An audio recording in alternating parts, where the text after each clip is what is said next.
What if the most dangerous moment in human history was not war, not predators, not famine, but the simple act of going to the bathroom in the wrong place? For modern people, that idea almost sounds absurd. We live inside invisible systems that quietly guard our health every day. Clean water arrives through pipes without effort. Waste disappears with the pull of a lever. Soap waits beside every sink, and sanitation works so reliably that most of us rarely stop to think about it. But for most of human history, none of these protections existed.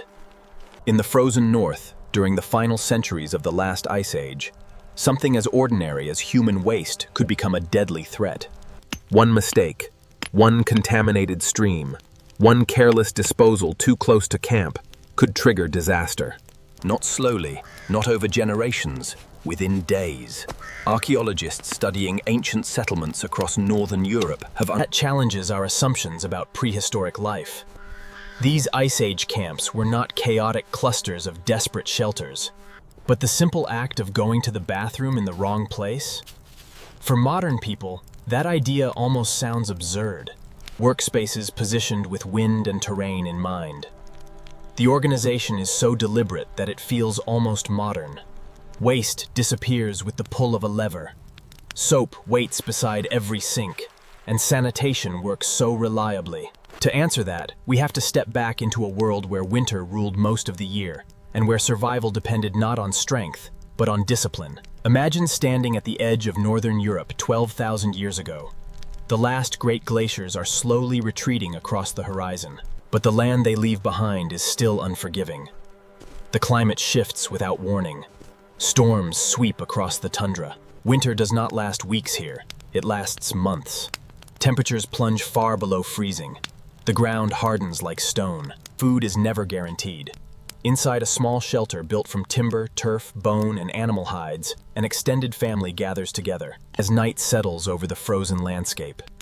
Grandparents, parents, children, everyone sleeping close, shoulder to shoulder, because shared warmth is the only defense against the cold. In that confined space, every breath is shared. Every tool passes through many hands. And under those conditions, disease does not need much opportunity. Parasites carried on food, skin, or unwashed hands could spread silently through the group. Contaminated water from a nearby stream could weaken hunters, long before anyone understood the source of the problem. Unlike modern societies, there were no doctors waiting beyond the horizon.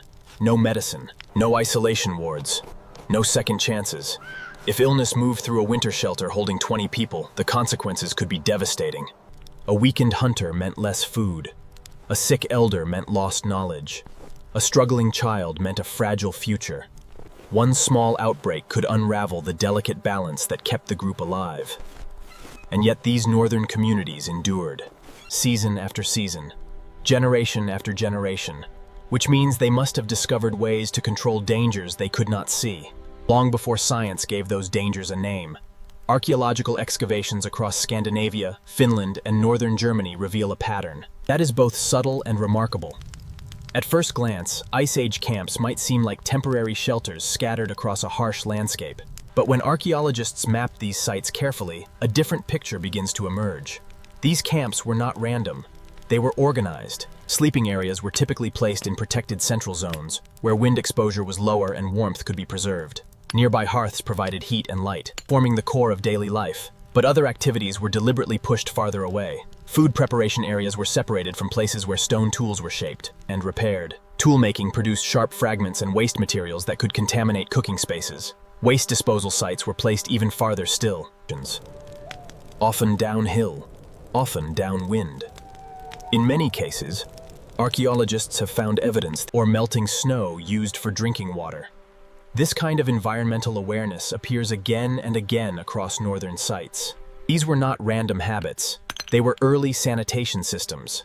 Long before written laws, long before scientific language, northern hunter-gatherers developed spatial rules that quietly limited contamination.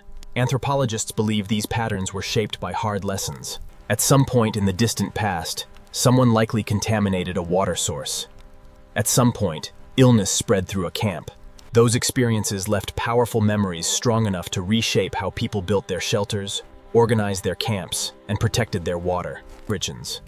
Over generations, those lessons hardened into tradition.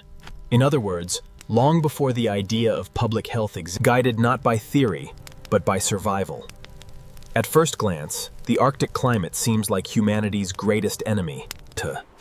Endless winter, biting wind, temperatures that plunge far below freezing for months at a time would make survival nearly impossible. But Ice Age communities discovered something unexpected. The cold that threatened their lives could also protect them. When temperatures remained below freezing, human waste did not spread easily through the environment. It solidified almost immediately. What might seep into soil or run into streams in warmer climates instead froze in place, locked by ice before contamination could spread. That created a practical advantage.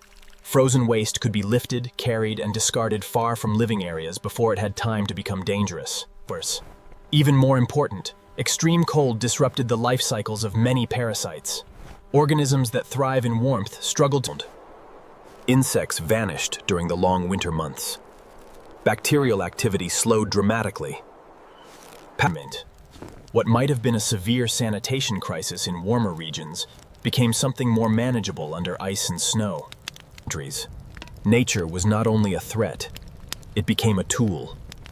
But cold alone could not guarantee safety, discipline, and attention to risk. And this is where the ingenuity of Ice Age communities becomes even more remarkable. Modern hygiene is built around water.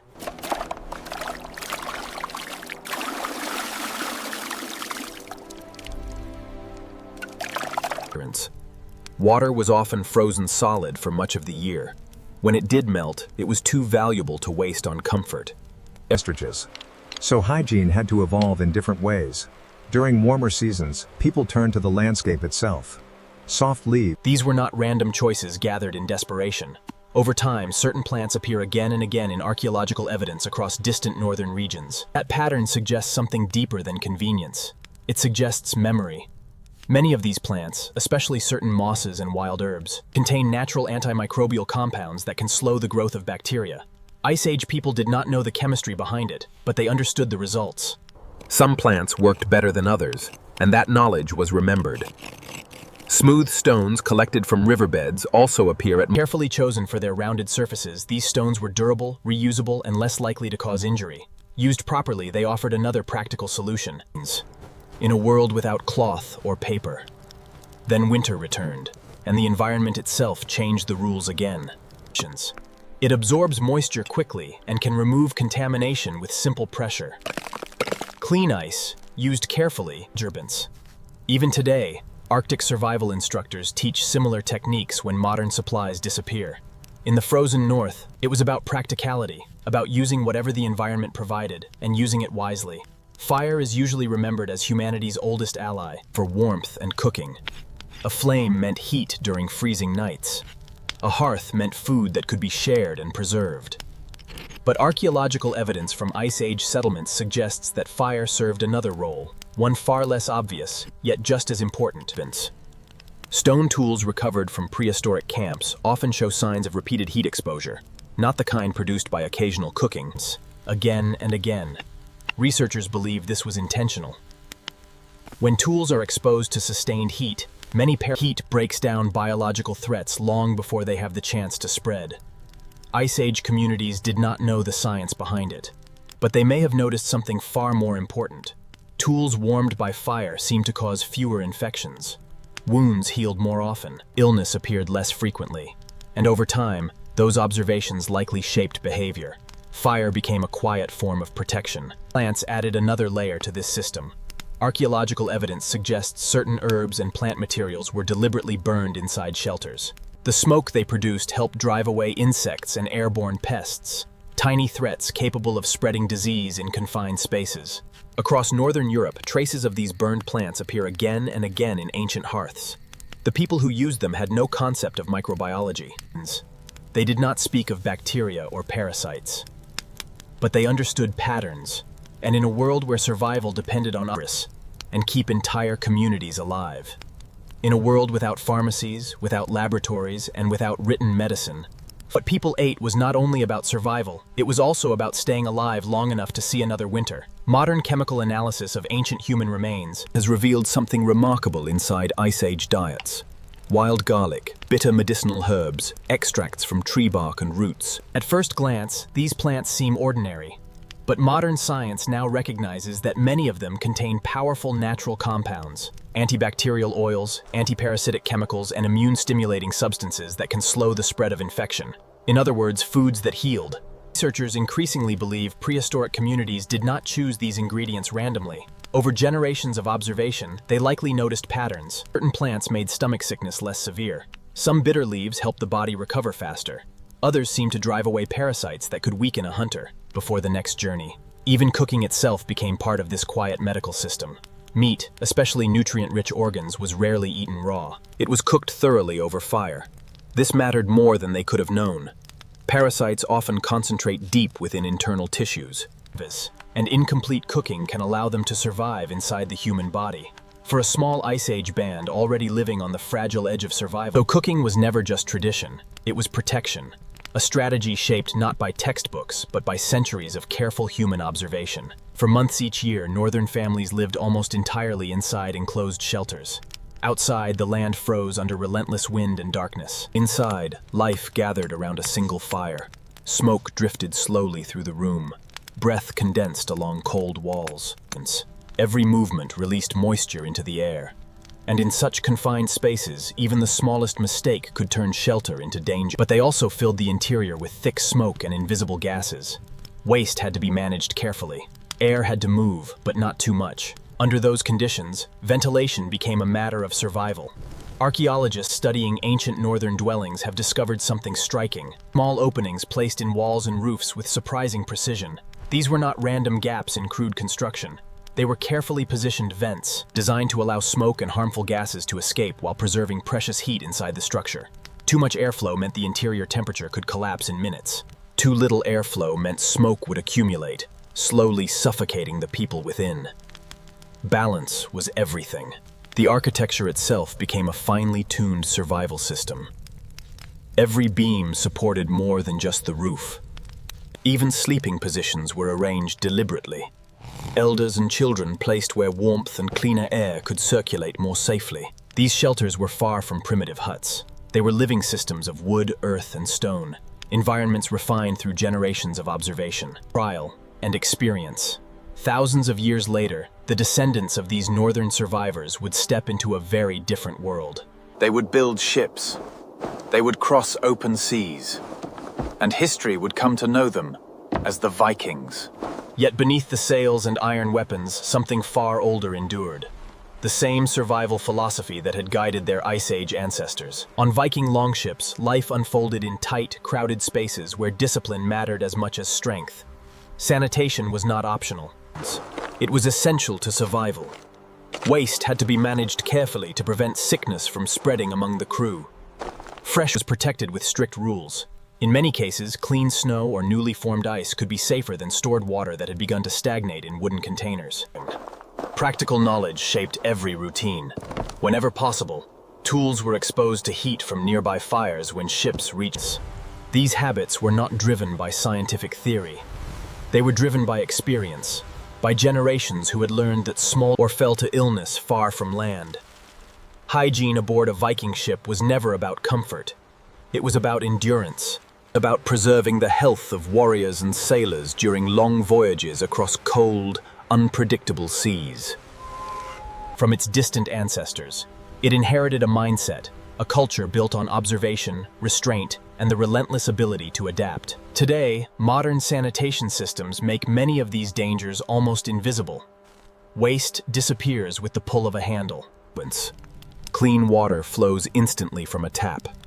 Hospitals, plumbing, and filtration quietly guard our health in what now feels distant, almost abstract.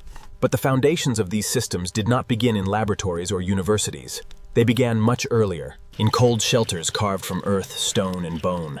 In small communities where survival depended on careful habits, learned the hard way. Families discovered, often through painful experience, that the smallest actions could carry enormous consequences. Where waste was placed, how tools were cleaned, what water could be trusted. what food needed to be cooked longer. Each lesson was remembered, shared, refined. Our ancestors did not survive because they were stronger than we are. They survived because they paid attention. They observed the rhythms of the environment. They noticed patterns others might ignore. And most importantly, they passions. So the next time you turn on a tap, or wash your hands without a second thought, pause for a moment. The systems protecting us today began with people who had no laboratories, no microscopes, and no modern science. Only observation, discipline, memory, and the relentless will to survive. Civilization did not begin with comfort. It began with understanding. And if this story changed the way you see the past, stay with us. Because the shadows of our ancestors still have many secrets left to reveal.